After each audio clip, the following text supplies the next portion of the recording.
தேவவரதா, பீஷ்மா, விடுமா, காங்கேயா, சத்தியவரதா, அன்பு மகனே, உனக்கு நான் என்ன கொடுப்பேன்? எனக்கு பிறகு இந்த அரியாசனத்தில் அமருகிற உரிமையை நான் உனக்கு கொடுத்திருந்தேன். அது கூட வேண்டான்னு எனக்காக நீ விடுத்து விட்டாயடா என் கண்ணே.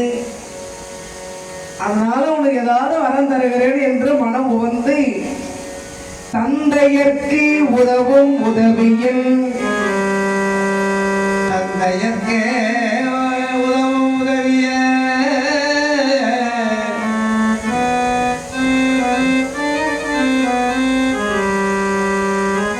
எனக்கு சில மடங்கு உதவினை உண்மைந்தருக்கு உதவும் உதவியும் சிறிதும் மாதவம் செய்திலேன் உதவ சிந்தையில் துறக்க வேண்டும் எழுதே எண்ணி செல்லும் அந்தி அல்லறி உயிர்மே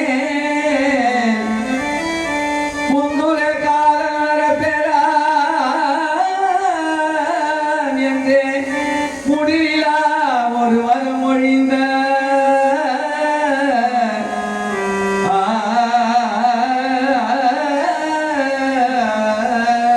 தந்தையர்க்கு உதவும் உதவியின் சதமடங்கு உதவியினை எனக்கு மகனே, ஒரு பிள்ளையான் அப்பாவுக்கு எத்தனை மடங்கு உதவி செய்வானோ அதை விட 100 மடங்கு உதவியினை நீ எனக்கு செய்து விட்டாய். மைந்தருக்கு உதவும் உதவியில் சிறிது மாதவம் செய்திலே உனக்கு உதவ மகளே, உனக்கு உதவுவதற்கு நான் சிறிது மாதவம் கூட செய்யவில்லையே. ஆனாலும் என் அன்பு மகனே, உனக்கு ஒரு வரம் தர போகின்றேன். சிந்தையில் துறக்கம் வேண்டும் என்று எண்ணி செல்லும் அன்றே அளவும் முன் உயிர்ப்பு மேல் இந்த வாழ்வே போதும் என்று எப்பொழுது நினைக்கிறாயோ அப்பொழுது அவனுடைய உடம்பை விட்டு உயிரானது பிரியும் என்று நீயா இந்த வாழ்க்கை போதும், என் உயிர் பிரியட்டும், என் உடம்பிலே இருந்து என் உயிரானது பிரியட்டும் என்று நீ எப்பொழுது நினைக்கிறாயோ அப்பொழுது அவனுடைய உடம்பை விட்டு உயிரானது பிரியும். முந்தொரே உன் உயிர்ப்பு மேல் காலன் வரப்பேறார். நீ நினைச்சாதான் உன் உயிர் உடம்ப விட்டு பிரியும், இல்லைன்னா உடம்ப விட்டு உன் உயிர் பிரியாது. இந்த வரத்தை நான் கொடுக்குற சாதாரண ஆளா? சந்தன மகாராஜா யாரு? வருண பகவான். மழைக்குரிய, கடலுக்குரிய, நீருக்குரிய தெய்வம் வருண தேவர் தான் சந்தனவா வந்து பிறந்திருக்கிறார். அதனால மனம் வந்து இந்த வரத்தை கொடுக்கிறார். என் அன்பு மகனே, நீயா நினைத்தால் தான் உன்னுடைய உடம்பை விட்டு உயிரானது பிரியும். அதற்கு முன்னதாக உன்னுடைய உடம்பில் இருக்கின்ற உயிரை யாராலும் எடுக்க முடியாது.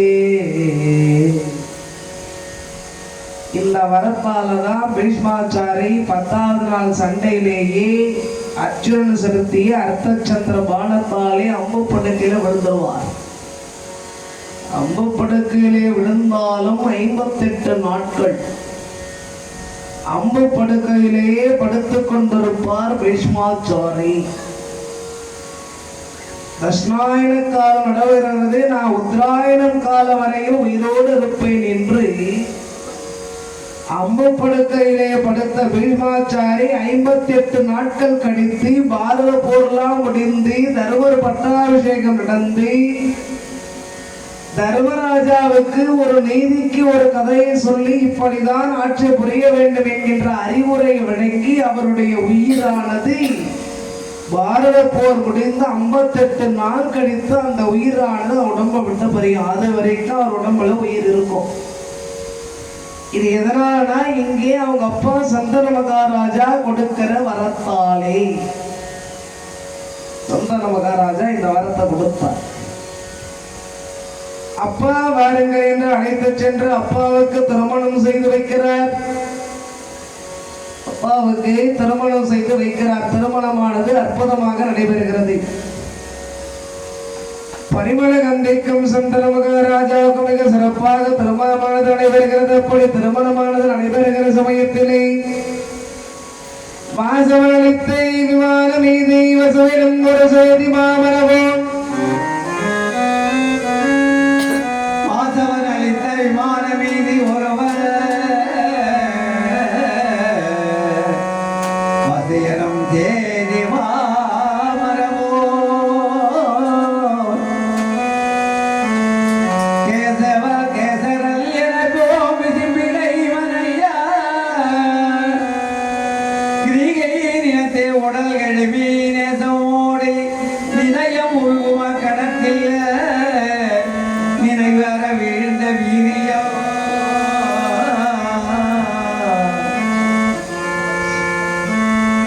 நினைவர வீழ்ந்த வீரியம் மெய் தேசவன் அளித்த நதியுடல் தான திரள் என சிந்தியது ஒரு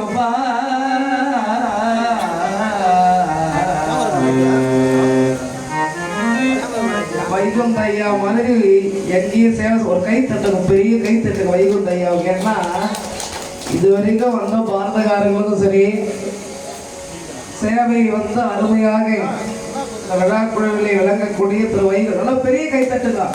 உங்க எல்லார் சார்பாகவும் அவர் சேவை செய்யறார். இந்த பெருமை வந்து இந்த ஊருக்கே தானே செய்யறோம். நம்ம ஊருக்கு வந்த பாரத புரட்சிகாரருக்கு நாடகக்காரங்க அருமையாக கவனிக்கக்கூடிய ஒரு அற்புதமான பணியை திரு வைகுந்தம் ஐயா அவர்கள் செய்து கொண்டிருக்கிறார்கள். அவருடைய குடும்பம் எல்லா வகையான வளமை எங்களுக்கு சாப்பாடு வாங்கி வந்து கொடுக்கறது வந்து மொத்த ஐயா தான்.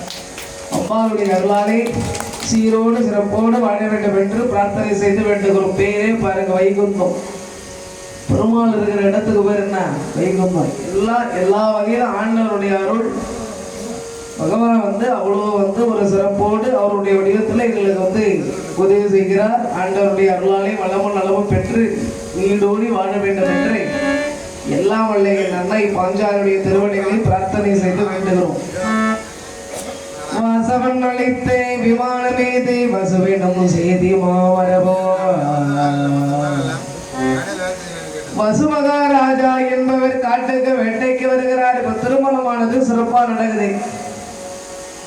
பரிமள கந்திக்கும் சந்தன மகாராஜாவுக்கும் திருமணம் நடந்தது. திருமணம் நடந்த கையோடு அந்த மீனவ குல தலைவன் அந்த பரிமள கந்தி கையை பிடிச்சு சந்தன மகாராஜா கையில கொடுத்து, மகாராஜா இவளுக்கே தெரியாத ஒரு வரலாறு உங்களுக்கு சொல்ல போறேன். இவளுக்கு நான் வளர்ப்பு தந்தையே அன்றே, இவளை பெற்ற தந்தை நான் கிடையாது. வரலாறு இவளுக்கே தெரியாது. நான் சொல்லுகிறேன், இவளுக்கு நான் வளர்ப்பு தந்தையை தவிர இவளை பெற்றவன் நான் இல்லை. சேதி நாட்டு மகாராஜா வசு என்கிற மகாராஜா ஒரு நாள் காட்டுக்கு வேட்டைக்கு வந்தார். அவருடைய மனைவி பெயர் கிரியாதேவி. வேட்டையாடை வெட்டி அங்கே ஒரு தேவக்கண்ணி வருகிறாள். அந்த தேவக்கண்ணியை கண்டவுடனே அவருடைய உடம்பில் இருந்து உயிர் சத்தானது வெளியேறுது. அதை ஒரு தொன்னையில் எடுத்து அவர் வளர்த்து கொண்டிருக்கிற பறவைக்கு பெயர் வல்லோரை. வல்லோரை இந்த இடத்துல போய் ராணி இடத்துல கொடுத்துடணும், ராணியை சாப்பிட சொல்லணும் சொல்லி கொடுத்து அனுப்பினார். அந்த பறவை அந்த தொன்னையை தூக்கி கொண்டு ஆகாயத்திலே பறந்து வருகிற பொழுது ஒரு மரக்கிளையிலே அமர்ந்து கொண்டு ராஜாளின் ஒரு பறவை இதை பாக்குது. ஏதோ இது சாப்பிடக்கூடிய பொருளை எடுத்துன்னு போகுது. நாம இப்போ உடனே போய் அதனிடத்துல இருந்து வாங்கி சாப்பிடணும். ஒரே வேகமா பறந்து வந்து இது மூக்கு மேலே, இது அழகு மேலே குத்துது. குத்தன உடனே வழி தாங்க முடியாம வல்லோரு வாயில் இருந்த தொன்னையே யமுனா நதியில கீழே விட்டது. அந்த யமுனா நதியில போய் அந்த தொன்னையானதை விழுந்த உடனே அந்த உயிர் சத்தை அந்த யமுனையிலே ஒரு முனிவாள் அரமகள் ஒருத்தே, முனிவாள் அரமகள் ஒருத்தே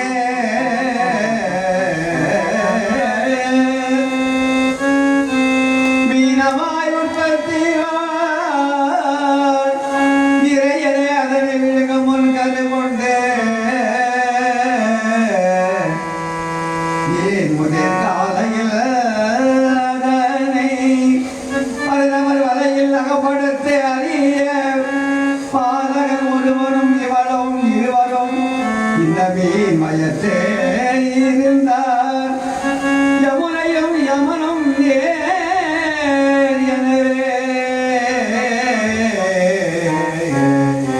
ஒரு முனி முனிவாளர மகள் ஒருத்தி மீனமாய் உருபவைத்து உழல்வா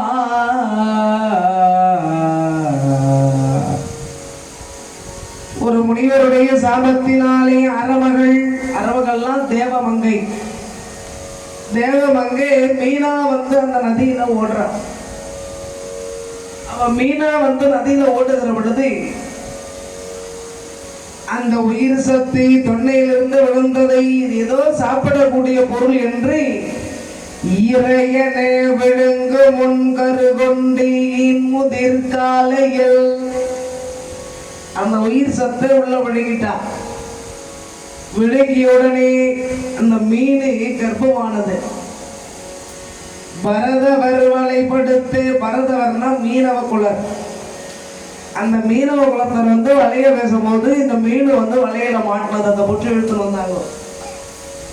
இழுத்துன்னு வந்து பெரிய கத்தி எடுத்து இந்த வயிறு இவ்வளவு பெருசு இருக்குதே, மீனவ குல தலைவங்க வலையில தான் அது மாட்டினது. இந்த வயிற்றுக்குள்ள நவரத்தம் இருக்குமோ முத்து இருக்குமோ என்ன இருக்குமோன்னு சொல்லிட்டு ஒரு பெரிய கத்தி எடுத்து வயிற்று கழிச்சான். வயிற்று கழிச்ச உடனே அதெல்லாம் ஒரு ஆண் குழந்தை பெண் குழந்தை. யமுனையும் யமனும் நேர் என்னவே. யமுனையோ யமனோ யாருடைய குழந்தைன்னா சூரியனுடைய பிள்ளை, சூரிய குமாரர்கள். சனீஸ்வரன், யம தர்மராஜா, யமுனையும் யம தர்மராஜாவும் சூரியனுக்கு ஒரே நேரத்தில் உஷா தேவிக்கு பிள்ளையா வந்து உதித்தவர்கள். அதற்கு பிறகு சனீஸ்வரன் கூட சூரியனுடைய பிள்ளை தான். அதற்கு பிறகு அஸ்வினி தேவர்கள், அஸ்வினி என்ற குதிரைக்கு சூரியனுக்கு பிள்ளையா பிறந்தவங்க அஸ்வினி தேவர்கள், சூரிய குமாரர்கள். யமனும் யமுனையும் எப்படி சூரியனுடைய அருளாலே உஷாதேவிக்கு பிள்ளையாக தோன்றினார்களோ அதே போல இந்த மீன் வயிற்றிலே மீன் நாற்றத்தோடு மச்சே கந்தன் மச்சே கந்தி ஒரு ஆண் குழந்தை ஒரு பெண் குழந்தை இருக்குது. ரெண்டு குழந்தை எடுத்து பார்த்தான். வசு மகாராஜா மாதிரி இருக்குது குழந்தை முகம். குழந்தையை தூக்கின்னு புறப்பட்டான் மகாராஜா. இந்த ரெண்டு குழந்தைய பாருங்க, உங்களை மாதிரியே இருக்குது. உங்க குழந்தை தான் இது. ஆமா, என் குழந்தை தான். நான் என் மனைவி இடத்துல உயிர் சொத்தை கொண்டு போய் அந்த பறவை இடத்துல கொடுன்னு சொன்னேன். அது கொண்டு போய் யமுனையில போட்டது. அதை இந்த மீன் சாப்பிட்டு இதுக்கு குழந்தை பிறந்திருக்குது. ரெண்டு குழந்தை என் குழந்தை தான். பெண் குழந்தை எனக்கு வேணாம். ஆண் குழந்தைய மட்டும் என் இடத்துல கொடுத்துரு, நான் வளர்த்துக்கிறேன். இந்த பெண் குழந்தைய நீயே எடுத்து போய் வளரணுமா?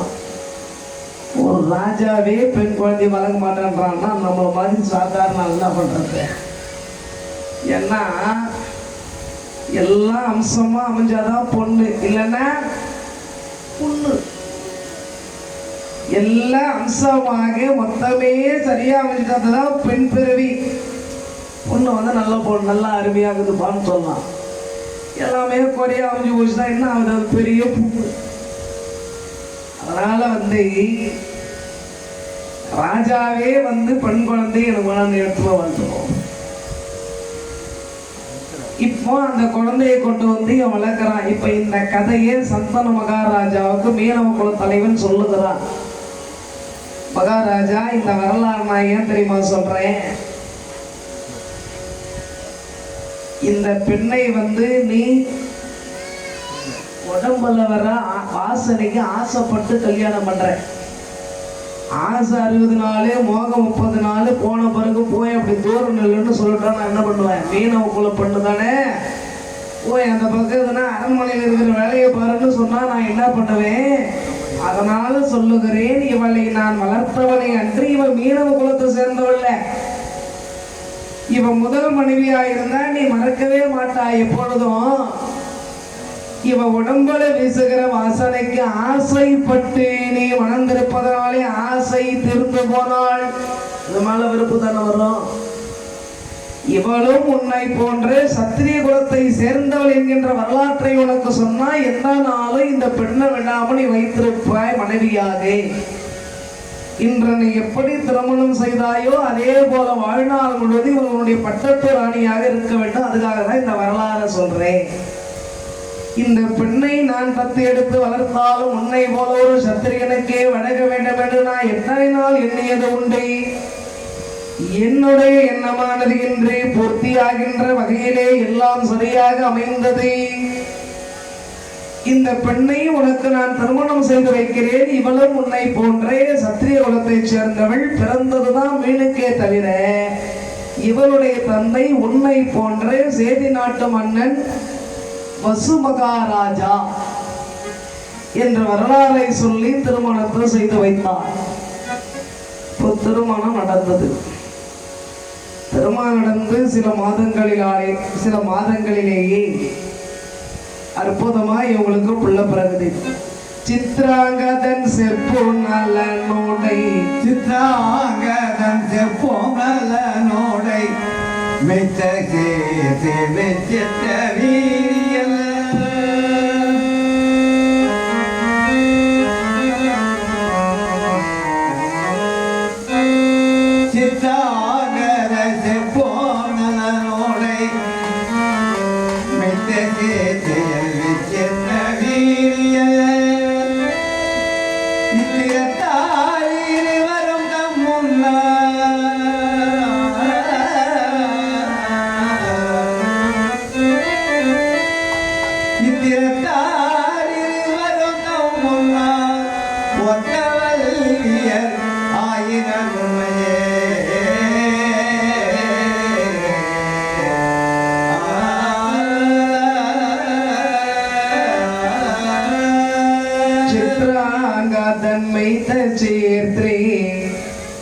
விசித்திர வீரியன். சித்ராங்கதன் என்கின்ற ஆண் குழந்தை, விசித்திர வீரியன் என்கின்ற ஆண் குழந்தை, 2 ஆம்பளை குழந்தை வந்து பிறந்தது. மூத்த பேர் சித்ராங்கதன், 2வது பிள்ளை பேர் விசித்திர வீரியன். சந்தன மகாராஜா வாழ்ந்த வாழ்க்கை போதும் என்று கடலிலே போய் புகுந்து கடலோடு வருணதேவர் இல்லையா, கடலோடு கடலா ஐக்கியமாயிட்டார். கங்காதேவி கங்கா நதியாக பிரபாவமாக பருகெடுத்து ஓட்டிக்கொண்டு வந்து கொண்டிருக்கிறார். வற்றான் நதியா இப்பவும் வருகிறார், நாளைக்கு இருப்பா, எப்பவும் இருப்பா. இப்பொழுது இந்த அரசியல் பணிகளை எல்லாம் சத்தியவதி பார்த்து கொண்டு வருகிறாள். இப்ப அவர் 2 பிள்ளையை வளர்த்தா இப்பொழுது யாருக்கு இளவரசு பட்டம் சூட்டுறது? இப்ப வரைக்கும் பீஷ்மாச்சாரி அந்த சிம்மாசனத்துக்கு ஒரு காவலா இருக்கிறாரு தவிர நம்ம சத்தியமன் அப்பா தான் போய் சேர்ந்துட்டாரு. சத்தியமாவது சக்கர பொங்கலாவது ஏறி போய் அந்த சிம்மாசனத்துல அவர் உட்காரல.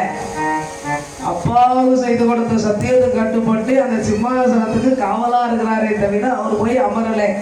எப்படி திரேதாயுகத்திலே லக்ஷ்மண ஆழ்வாரும் ராமரும் காட்டுக்கு போன பிறகு பரத வந்து நந்தி என்கிற கிராமத்திலே ராமருடைய பாதுகையை சிம்மாசனத்துல வச்சுட்டு அயோத்தியிலே ராமருக்கு வேலைக்காரனா வேலை எப்படி செய்தாரோ ஆட்சி புரிந்தாரோ அந்த மாதிரி இவரை இந்த அரியாசனத்திலே இவர்கள் ஏறி அமருகின்ற வரையிலும் இந்த சந்திர குலத்தினுடைய அரியாசனத்துக்கு நான் காவலாக இருப்பேன் என்று அற்புதமாக அரியாசனத்தில் அமராமே ஒரு வேலைக்காரன் போல ஆட்சி புரிந்து கொண்டு வராரு பீஷ்மர். இப்போ சித்ராங்கதனுக்கு இளவரசு பட்டத்தை சூட்டினார். சித்ராங்கதை காட்டில் விளையாடிட்டு இருக்கிறார். பிள்ளைகளோடு வால் சண்டை புரிந்து கொண்டிருக்கிறார். பிள்ளைங்கள்லாம் கூப்பிடுறாங்க, சித்ராங்கதா சித்ராங்கதா சித்ராங்கதான்னு சொல்லும் போது ஆகாயத்திலிருந்து ஒரு சித்ராங்கதை வரா, கந்தர்வன். அவன் நேரா வந்தான். யாரா இங்க சித்ராங்கதே? யார் இங்கே சித்ராங்கதன்? ஒரு இளவரசர், அவர் தான் சித்ராங்கதன். பேர் என்னட? என் பேரே சித்ராங்கதன். என் பேர் என்ன தெரியுமா? தெரியாதுங்க. என் பேரும் சித்ராங்கதன் தான். அதனால என்னங்க, அடே ஈரேழு 14 உலகத்திலே இந்த சித்ராங்கதன் என்ற பேரு எனக்கு மட்டும்தான் அறியணும். சித்ராங்கதன் என்பவன் எப்படி இருப்பான் தெரியுமா? வீரத்தோடு தீரத்தோடு சூரனாக இருப்பான். வாடா என்னோட வால் சண்டைக்கு, நீயானால் பார்க்கலாம் வா என்று கந்தர்வ சித்ராங்கதன் வாழை எடுத்து நிற்கிறான். வாடா சண்டைக்கு அவனை கூப்பிடலாம். உடனே அவனும் வருகிறான். வருகிற பொழுது 2 பேரும் சண்டை புரிகிறார்கள். எங்கள் நாமும் இவன் கவர்ந்தான் என கண்கொடி வந்தான்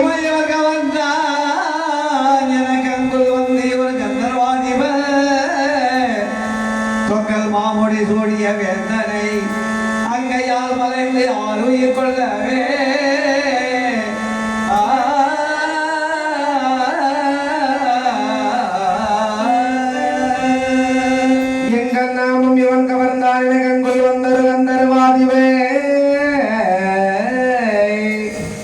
என் பெயரை எப்படிடா உனக்கு வைத்திருக்கலாம்? என்னுடைய பெயர் எனக்கு மட்டும்தான். வாடா சண்டைக்கென்று அவனை அடைத்து வால் சண்டை புரிந்து இரவோடு இரவாக அவன் தலையை ஒரே வெட்டினா. கந்தர்வன் சித்ராங்கதன் கந்தர்வ சித்ராங்கதன் வெட்டியதனாலே மண்ணோலக சித்ராங்கதன் மாண்டு போனான்.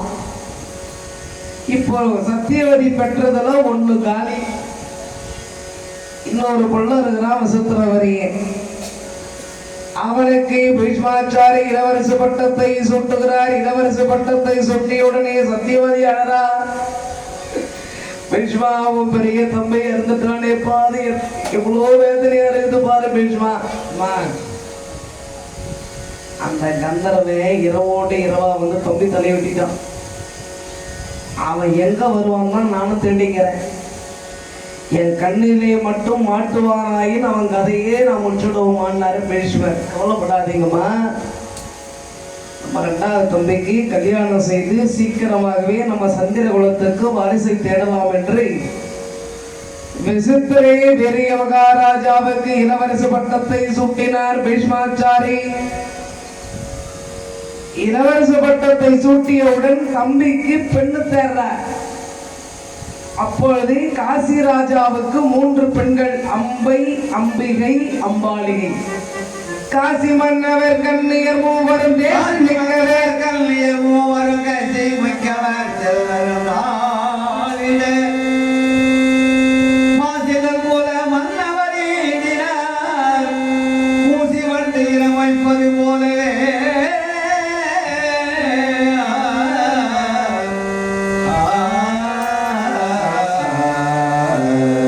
மன்னவர் கண்ணியர் மூவரும் தேசம் மிக்கவர் சேர்வர் என்றாலுடன் காசி ராஜாவுக்கு அம்பை, அம்பிகை, அம்பாலிகை என்று 3 பெண்கள்.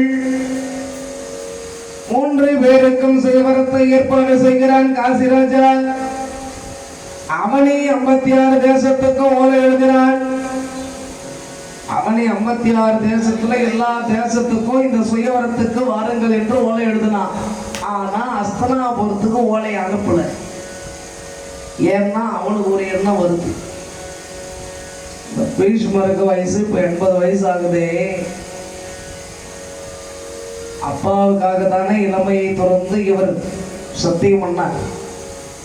எந்த தந்தைக்காக இளமையை துறந்தாரோ அந்த தந்தையே விண்ணுலகம் போய் சேர்ந்துட்டாரு.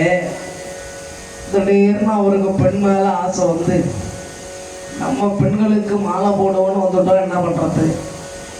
அதனால எதுக்கு நாம அவருக்கு ஓலையை அனுப்பணும், அவர் அந்த ஓலையை பார்த்துட்டு எதுக்கு வரணும், இந்த தேவையில்லாத பிரச்சனை நமக்கு எதுக்குன்னு யோசனை செய்தவன் எல்லா தேசத்துக்கும் ஓலை எழுதி அனுப்பினானே தவிர அஸ்தனாபுரத்துக்கு ஓலை எழுதி அனுப்பல. அஸ்தனாபுரத்துக்கு ஓலை அனுப்பல. அஸ்தனாபுரத்தை விடுத்து மற்ற எல்லாரும் தேசத்துக்கும் ஓலை எழுதி அனுப்பியிருக்கிறான். இப்போ வரராஜா எல்லாம் காசி மாநகரத்துக்கு அஸ்தனாபுரத்து வழியா தான் வரணும். வரும்போது அவங்க கட்ட வேண்டிய கப்பங்களை தலையிலே தூக்கி கொண்டு, குதிரை மேல வைத்துக் கொண்டு, யானை மேல வைத்துக் கொண்டு, தேர் மேல வைத்துக் கொண்டு இப்படி போகிற வழியில பீஷ்மரை கொடுத்துட்டு போகலான்னு வராங்க. பீஷ்மர் பார்த்தார், என்ன ராஜாக்களே இத்தனை பேர் ஒன்னா வந்துக்கிறீங்களே, என்ன விஷயம்? ஐயா உங்களுக்கு விஷயம் தெரியாத? காசி ராஜாவினுடைய மகர்களுக்கு சுயவரம், அந்த சுயவரத்திலே கலந்து கொள்ள நாங்கள்லாம் செல்லுகிறோம். நீங்க வரலையா? உங்களுக்கு இந்த விஷயம் தெரியாதா? இப்பதான் பீஷ்மர் யோசனை பண்ணார். ஓஹோ, அப்படியா? முதல் ஓலியை அவன் யாருக்கு அனுப்பியிருக்கணும்? எனக்கு தான் அனுப்பியிருக்கணும். ஆனா அந்த காசி ராஜா எனக்கு அனுப்பாம என்னிடத்திலே கப்பம் கட்டுகின்ற இவர்களுக்கு ஓலை அனுப்பியிருக்கிறான். இப்ப இவர்களும் சுயவரத்திற்கு புறப்பட்டு செல்லுகிறார்கள். கேட்கிற பொழுது எனக்கு எனக்கு அனுப்பலன்னு சொன்னா இவன் யாருன்னா என்ன மதிப்பானா? மதிக்க மாட்டான். இவருக்கே அவன் ஓலை அனுப்பல, நாமெல்லாம் கூட எதுக்கு ஓலை அனுப்பலன்னு அவனை பார்த்து இருக்கிறவெல்லாம் கூட என்னை மதிக்காம போயிடுவான். அவனுக்கு சரியான பாடத்தை நான் சொல்லித் தருவேன் என்று மனசில் நினைத்து கொண்ட பீஷ்மாச்சாரி, ராஜாக்களே, முதல் ஓலையே எனக்கு தான் வந்ததே. நான் இந்த அரசாங்க வேலையில வந்துட்டேன். நம்ம வீட்டுக்கு பக்கத்து வீட்டுக்கு சண்டை வந்துடுச்சு. முனியமாக்கா பத்திரிகை வைக்காம போட்டா பிள்ளை கல்யாணம் பண்றதுக்கு. அந்த வெளியா போறவங்க எல்லாம் சும்மா போவாங்க. சரோஜாக்கா, முனியமாக்கா பத்திரிகை வச்சுச்சா இல்லையா? உனக்கு பத்திரிகை வச்சுச்சா இல்லையா? பத்திரிகை வச்சுச்சா இல்லையான்னு கேட்டுனே இருப்பாங்க. ஏன்னா இப்போ சண்டை போட்ட இவங்களே அந்த சண்டையை வந்துட்டு இருப்பாங்க. சும்மா ரொம்ப இருக்க மாட்டேன், மறக்க மாட்டாங்க. குடுக்கலன்னு சொன்னா திரும்ப சொல்லிட்டு போவா. எந்த சண்டை எப்படி இருந்தா என்ன, ஒரு பத்திரிக்கை கொடுக்கூடாத, கல்யாணம் பண்ற ஒரு பத்திரிக்கை தரக்கூடாத, அவன் புத்தி அவ்வளோதாங்க அப்படின்ட்டு இங்கிருந்து போய் அங்கே சொல்லுவான். நான் கொஞ்சமா அந்த கேள்வியா கேட்டா, நீ பத்திரிக்கை கொடுக்கறதுக்கு நீ கொடுக்காத நல்லதான் அங்கே போய் சொல்லுவான். அதெல்லாம் ரொம்ப வரும்ல. அதனால அவன் என்ன பண்ணுவான், பத்திரிக்கையே கொடுக்கலனா கூட எனக்கு தான் பத்திரிக்கை முதல்ல கொடுத்தான்னு போய் சொல்லுவான். ஏன் இருக்கிறவங்கெல்லாம் எதுவும் பேசாம போகணுன்றதுக்காக. அந்த மாதிரி பீஷ்மாச்சாரி ஓலைய அனுப்பலன்னு சொன்னா எல்லா ராஜாவும் இவரை தரக்குறைவா நினைப்பான். மற்ற ஒரு விசேஷம் வச்சா கூட பீஷ்மருக்கு ஒரு அழைப்பு தர மாட்டான். அதனால தன்னுடைய மதிப்பை காப்பாற்றிக் கொள்ள வேண்டும் என நினைத்த பீஷ்மாச்சாரி முதல் ஓலையை எனக்கு தான் அனுப்பலாம். காசிராஜா, அதை நான் மறந்து விட்டேன். இப்பொழுது நானும் அந்த சுயவரத்துக்கு வருவதற்கு தான் தயாரா இருக்கிறேன், ஆயத்தமா இருக்கிறேன். நீங்க எல்லாம் புறப்படுங்க, பின்னாடியே நானும் வருவேன்னாரு. அதனாலதான் ராஜா போகிற வழியிலே எல்லாரும் நாங்க கப்பங்களை இங்க கொடுத்துட்டு போலான்னு உட்கார்ந்துட்டு இருக்கிறோம்னு சொல்லிட்டு எல்லாரும் கப்பங்களை கொடுத்தார்கள். அவரவர் கட்ட வேண்டிய கப்பங்களை கொடுத்த பிறகு அந்த கப்பங்களை வாங்கி வைத்துக் கொண்டு அவர்களை எல்லாம் அனுப்பிவிட்டு இப்பொழுது பீஷ்மாச்சாரி புறப்படுறார். தம்பி, விசத்தர் வரையா ஏறி தேர்ல அமரு. தேரிலே ஏறி அமர என்று அமர வைத்து விட்டு இப்பொழுது பீஷ்மாச்சாரி தேரை ஓட்டிக் கொண்டு வருகிறார். கிட்ட கிட்ட கிட்ட கிட்ட கிட்ட கிட்ட கிட்ட கிட்ட கிட்ட கிட்ட கிட்டவென்ற அந்த தேரானது வருகிறது.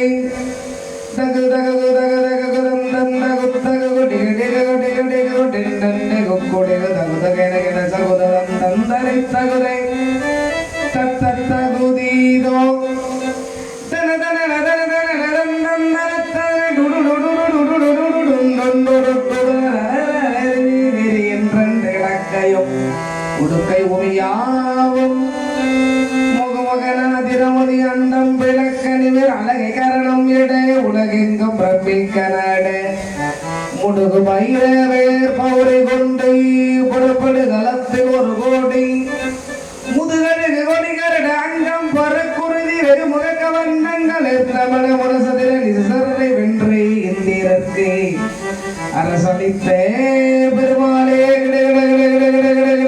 வென்றே. அந்த தேரை ஓட்டிக்கொண்டு மிக வேகமாக பீஷ்மாச்சாரியானவர் அந்த தேரை ஓட்டிக்கொண்டு இப்பொழுது காசிமா நகரத்தை நோக்கி தம்பியோடு வந்து கொண்டிருக்கிறார் என்பது வரையில் நிறைவு செய்து அவரு அங்க வராரு. நீங்களும் உங்க வீட்டுக்கு போயிட்டு வாங்க, நாங்களும் போய் வருகிறோம்.